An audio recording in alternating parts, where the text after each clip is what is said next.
closed loop 4 itu kelanjutan dari closed loop 3. Input daripada closed loop 4 adalah output dari closed loop 3. Outputnya closed loop 3 itu dibawa atau dialirkan ke closed loop 4.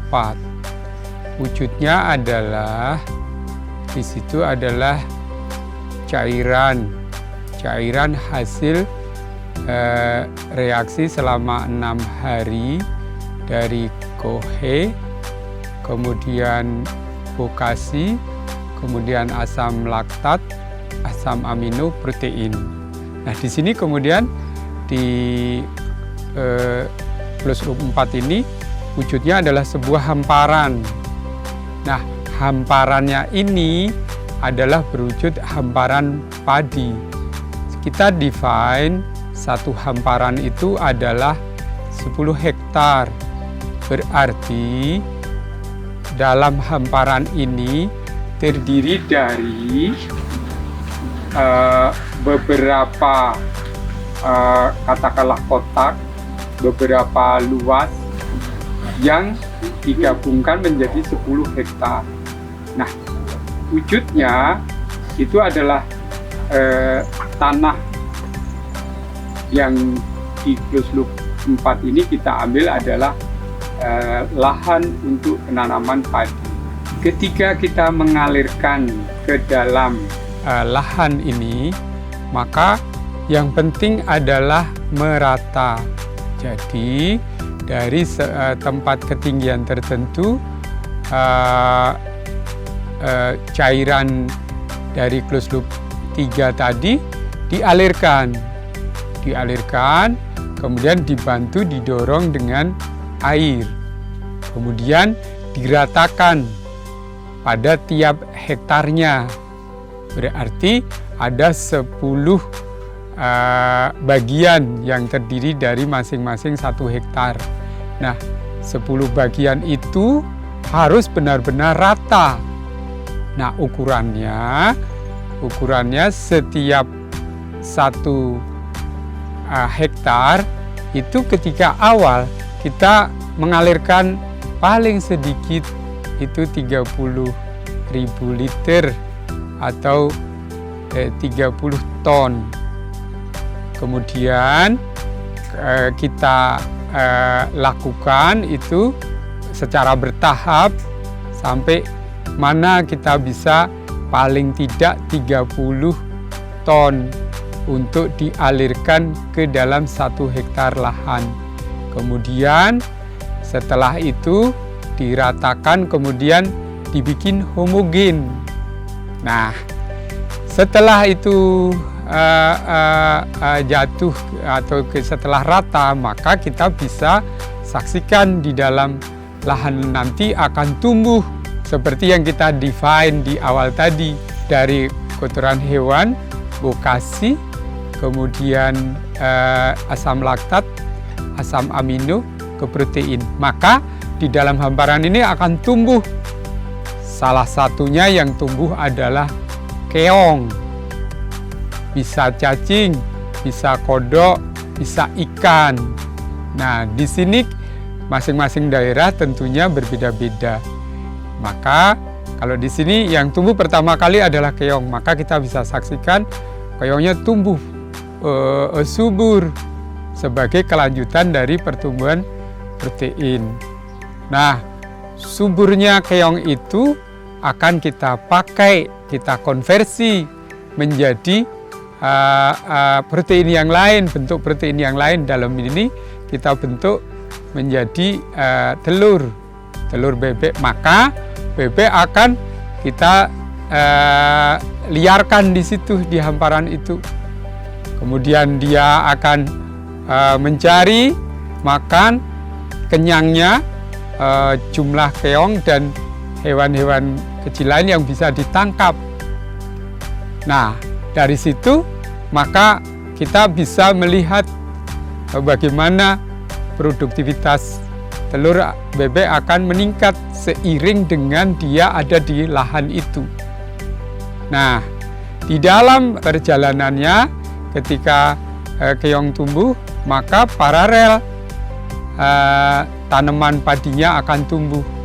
Dia akan bisa beranak, kemudian melakukan pertumbuhan yang alami dari unsur-unsur organik dan unsur asam humat yang terkandung di dalam cairan tadi, pupuk cair tadi.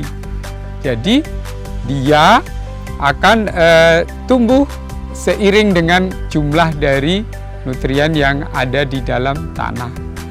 Ketika kita alirkan tadi, tanah mengalami perbaikan, kita sebut dengan soil conditioner.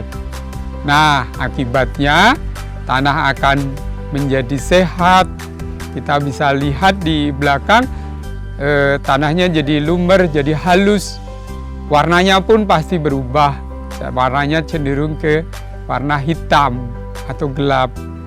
Nah, setelah itu maka padi yang kita tanam maka akan beranak pada kurang usia dari 70 hari.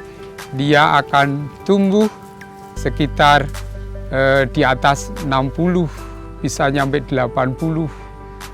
Dan rekornya kami bisa mencapai 105. Yang jelas pada usia 20 hari, paling lambat 30 hari, dia bisa mencapai anakan 40 batang.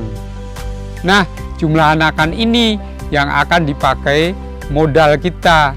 Nanti akan seberapa anakan ini nanti akan menghasilkan buliran, akan menghasilkan malai. Nah, malai akan dicek menjadi buliran, kemudian kita cek bulirannya tadi apakah berisi, isinya penuh atau tidak. Nah, di sini terjadi proses pertumbuhan dan juga adalah pengendalian hama. Maka di situ di hamparan ada 3 setidaknya yang bekerja ketika padi itu tumbuh menjadi beberapa puluh anakan tadi. 1, di bawah ada ikan. Kita tanam ikan di situ, maka ikan tadi ada secara liar akan makan hewan-hewan kecil yang bisa mengganggu dari tanaman padi. Bisa ikan, kemudian kita terjunkan bebek. Bebek akan mengupek hewan-hewan kecil, bisa serangga atau hal lain, di mana dia akan mereduksi populasi hama yang ada di dalam padi dalam masa pertumbuhan. Begitu seterusnya, sehingga ketika bebek nanti diterjunkan, maka di atasnya biasanya ada burung. Burungnya adalah bisa seriti, bisa walet, dan rata-rata memang ya. Ketika bebek itu datang ke sawah, maka di atasnya itu burung. Jadi di bawahnya ikan. Begitulah. Jadi adalah yang hama yang terbang ditangkap burung, yang di tengah ditangkap bebek, yang di bawah ditangkap ikan. Begitu kita ulangi pada usia penanaman 20 hari sampai menjelang bunting. Terus menerus kita lakukan sampai dia keluar malai. Nah, kalau proses itu kita jalankan dengan rutin, dengan terukur, dengan memperhatikan komposisi kekuatan daripada tanaman padinya, kemudian jumlah bebek, kemudian adalah perkiraan dari jumlah hewan-hewan yang tumbuh karena kita telah taruh organik tadi, maka nanti akan didapat buliran-buliran yang maksimal. Biasanya kalau anakannya itu menjadi 80, maka panennya adalah potensial panennya bisa di atas 10 ton per hektar. Tergantung daripada bagaimana kita bisa merawat interaksi antara tanaman, hewan-hewan kecil, burung, dan bebek tadi. Kemampuan kita mengatur, menyeimbangkan itulah yang diuji. Kalau musimnya sedang pas, kemudian interaksinya bagus, maka yang dihasilkan bisa di atas anakan itu di atas 100. Kami rekornya bisa mencapai 105. Nah, ketika 105 itu potensial panennya ya lebih dari 12. Rekornya kami dulu pernah mencapai di atas 20, 21 tepatnya.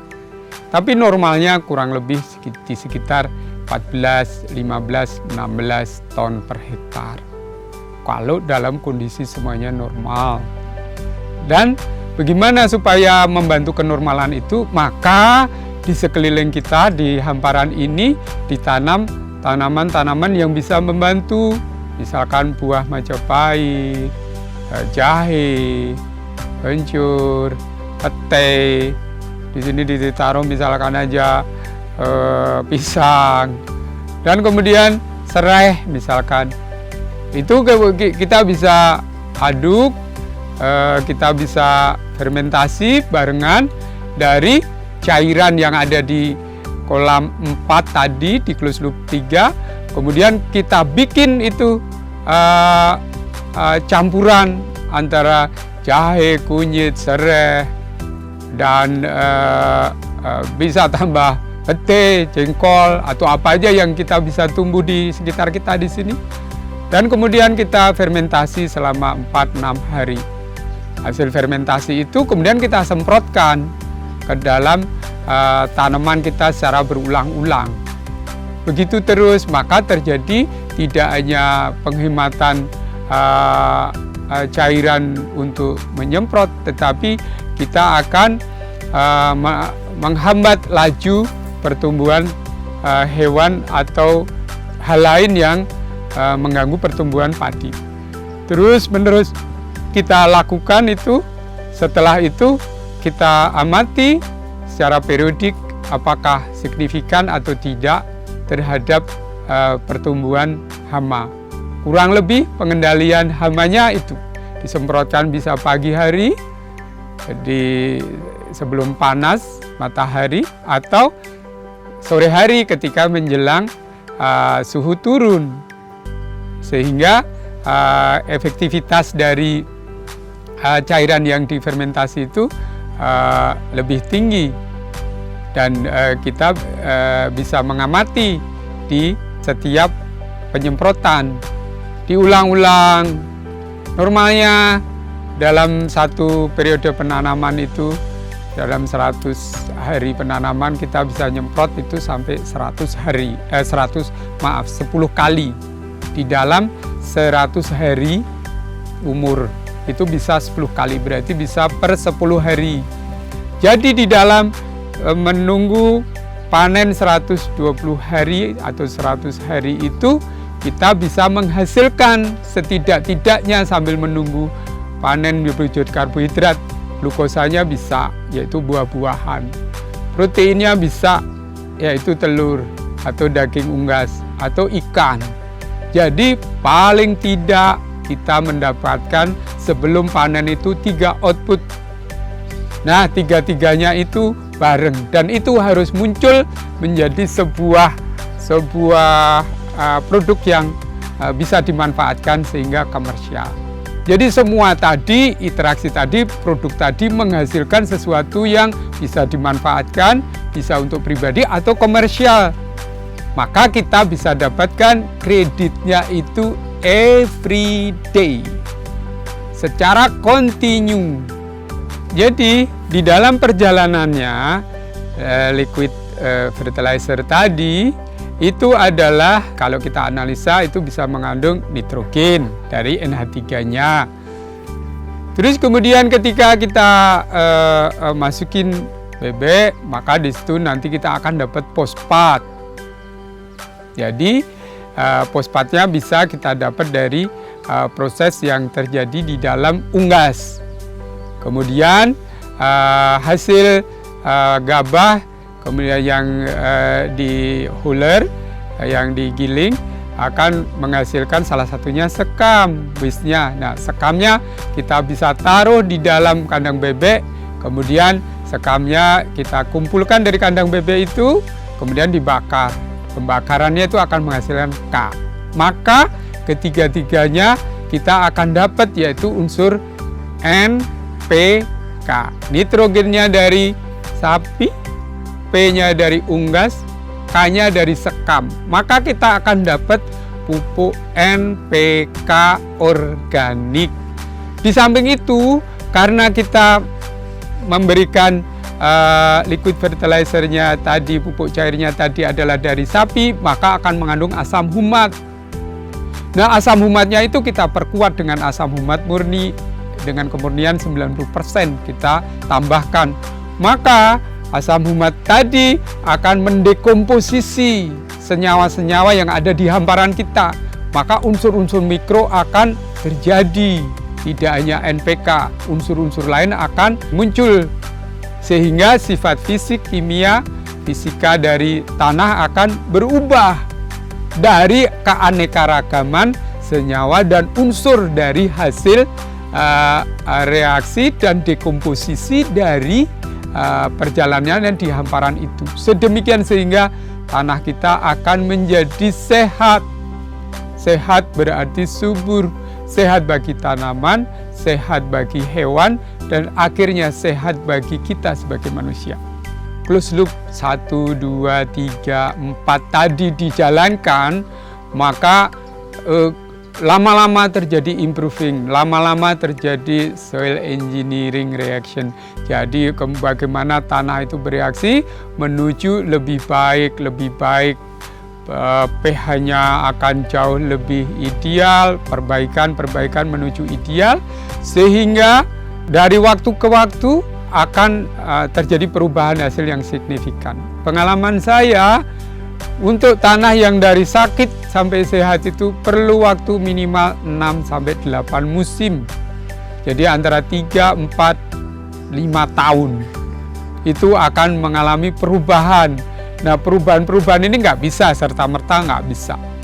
Nah, pada akhirnya ketika pada musim ke-10 atau ke-8, atau kalau tanahnya bagus musim ke-6 itu sudah bagus, maka kita bisa melepaskan diri dari kebutuhan pupuk kimia, bahan-bahan kimia, pestisida, insektisida, dan pupuk kimia. Tetapi andaikan kita masih pakai NPK dari yang kimia, itu pun membantu, cuman jumlahnya jadi sedikit. Jadi per hektar kita mereduce dari yang tadi sakit, para petani kita memakai lebih dari 400 kilo per hektar, maka akan berkurang menjadi 10%-nya aja, yaitu jadi 40 kilonya, setidak-tidaknya di bawah 1 kintal. Itu nanti kalau sudah normal, berarti pemakaian pupuk kimianya sangat kecil atau tidak sama sekali. Maka nanti kalau dipanen berasnya dari gabah jadi beras, berasnya akan mulai sehat, dan biasanya kalau kita masak di rice cooker jadi wangi. Jadi secara gradual kita akan terjadi improving tanah, improving ekosistem, dan akhirnya perbaikan dari output berasnya. Pun pula nanti akan diikuti perbaikan itu, perbaikan lain tadi, kualitas dari buah kita yang ditanam di situ, kualitas telur. Mungkin di sini bisa ditunjukkan nanti bagaimana telurnya itu adalah bisa besar, telur bebeknya, kulitnya tebal, kemudian kuning telurnya caang, bahasa Sunda, atau terang, menyala, sehingga kalau dipakai untuk telur asin atau martabak akan terjadi perubahan yang signifikan, atau setidak-tidaknya dimakan akan berbeda. Kita bisa lihat, bisa buktikan dengan memakan langsung telurnya, atau dikukus, atau direbus, atau digoreng, pasti beda. Sekarang kita bahas aspek sosial. Yes, aspek sosial benar-benar sangat kompleks. Kita tidak mungkin meninggalkan aspek sosial. Ya, ketika kita doing itu semua, melaksanakan itu semua, pasti ada tanda kutip pertanyaan. Bisa juga kalau kita nggak bisa memanage akan timbul konflik. Nah, kita bagaimana menyelaraskan dari apa yang kita lakukan tadi terhadap attitude kelakuan dari masyarakat. Misalkan aja kita bikin tadi liquid fertilizer dalam jumlah yang banyak, satu hari bisa mencapai 50.000 liter atau 5 tangki, pasti itu melibatkan banyak tenaga kerja. Bahwa kita punya tenaga kerja tapi adalah uneducated, maka tidak jadi masalah karena kita bisa train dari hari ke hari, tidak dengan tulisan tetapi dengan langsung aplikasi, langsung praktek. Jadi walaupun uneducated people, tetapi kita bisa latih dari hari ke hari bagaimana membuat sampai jadi liquid fertilizer. Kemudian ketika liquid fertilizer tadi ditaruh di dalam hamparan, itu juga konflik, bisa menimbulkan masalah. Itu membawa apa, mau ngerjain apa, maka kita jelaskan.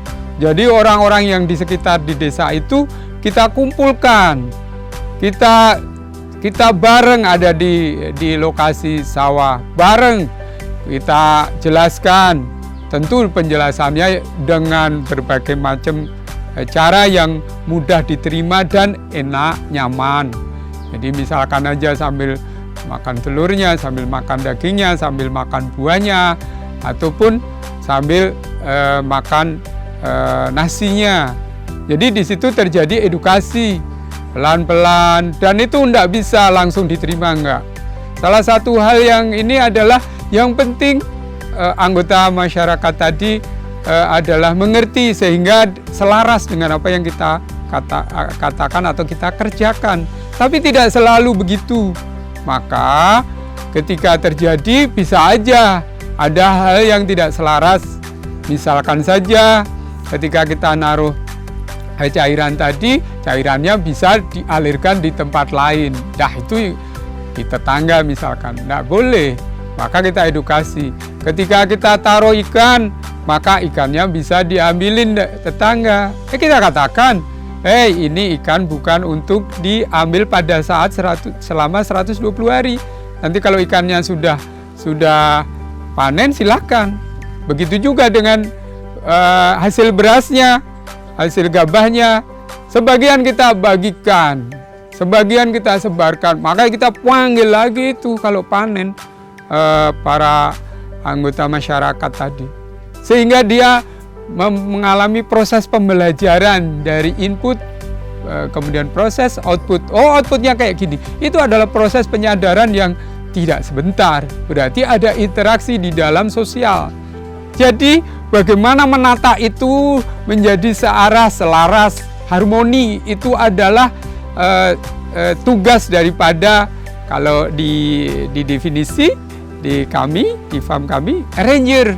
Jadi tugas arranger di sini menaruh bibit unggul, kemudian memastikan proses itu berjalan, mensinergikan dengan para anggota masyarakat siapa saja.